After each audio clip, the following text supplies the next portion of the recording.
کبھی کبھی انسان کے فیصلے اس کی زندگی کو برباد کر دیتے ہیں۔ ہم سمجھتے ہیں کہ خوشیاں ہمارے اختیار میں ہیں، مگر اصل خوشی وہی ہوتی ہے جو اللہ کی رضا میں چھپی ہوتی ہے۔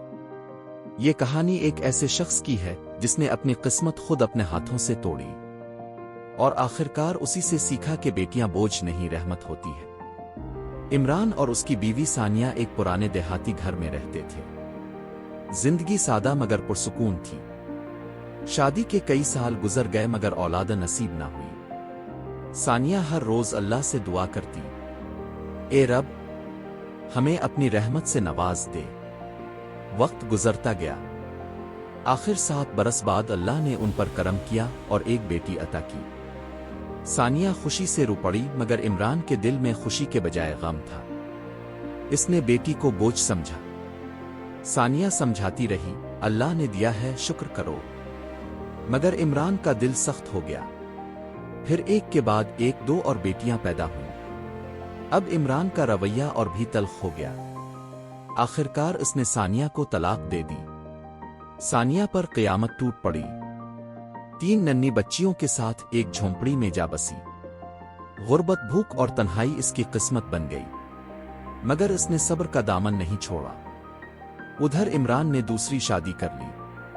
اللہ نے اسے بیٹے عطا کیے۔ وہ سمجھنے لگا کہ اب وہ کامیاب ہے، لیکن کائنات کے فیصلے دیر سے صحیح مگر اٹل ہوتے ہیں۔ سال گزرتے گئے۔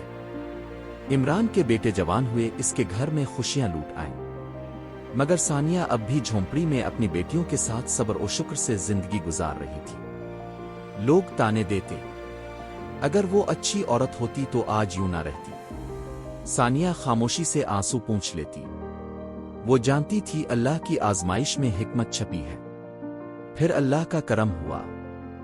شہر کے ایک معزز گھرانے نے ثانیہ کی بیٹی کا رشتہ مانگا۔ یوں ایک ایک کر کے تینوں بیٹیاں عزت و وقار کے ساتھ بیاہ دی گئیں۔ اللہ نے ثانیہ کو وہ مقام دیا جو اس کے صبر اور ایمان کا صلہ تھا۔ اب اس کے داماد مالدار اور نیک دل تھے۔ انہوں نے ثانیہ کو شہر میں ایک اچھا گھر دیا، جہاں وہ عزت اور سکون سے رہنے لگی۔ ادھر عمران کی خوشیاں ماند پڑنے لگیں۔ بیٹے ایک ایک کر کے بچھڑ گئے، کچھ شہر چلے گئے، ایک حادثے میں فوت ہو گیا۔ اب وہ بڑھاپے میں اکیلا رہ گیا۔ بیوی بھی چھوڑ گئی۔ کھیت مکان دولت سب کچھ تھا مگر کوئی پوچھنے والا نہیں۔ ایک دن ثانیہ کی بڑی بیٹی گاؤں آئی۔ راستے میں ایک بوڑھے بکھرے بالوں والے شخص کو دیکھا۔ پہچان نہ سکی مگر دل بھر آیا۔ جب قریب گئی تو بوڑھا رو پڑا، میں وہی بدنصیب عمران ہوں۔ بیٹی تڑپ اٹھی، اسے گھر لے گئی، علاج کرایا، خدمت کی۔ کچھ دنوں بعد عمران نے سب کے سامنے رک کر معافی مانگی۔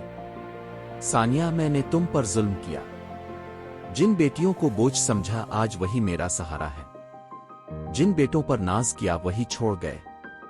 آخرکار عمران دنیا سے رخصت ہوا، اور ثانیہ وہی مظلوم عورت، اللہ نے اسے عزت، سکون اور رحمت عطا کی۔ اس کہانی سے ہمیں یہ سبق ملتا ہے کہ اللہ کے فیصلوں پر صبر کرنے والا کبھی ذلیل نہیں ہوتا۔ بیٹیاں بوجھ نہیں، رحمت ہوتی ہے۔ جو اللہ کی تقسیم پر اعتراض کرتا ہے وہ آخرکار خالی ہاتھ رہ جاتا ہے، اور جو شکر کرتا ہے دنیا بھی اس کے قدموں میں ہوتی ہے اور عزت بھی اس کے نصیب میں۔ اگر آپ کو یہ کہانی پسند آئے تو لائک کریں اور شیئر کریں، اور ایسے ہی اور دل چھو لینے والی کہانیوں کے لیے ایپک ٹیلز موٹیویشن کو سبسکرائب کرنا نہ بھولیں۔ شکریہ۔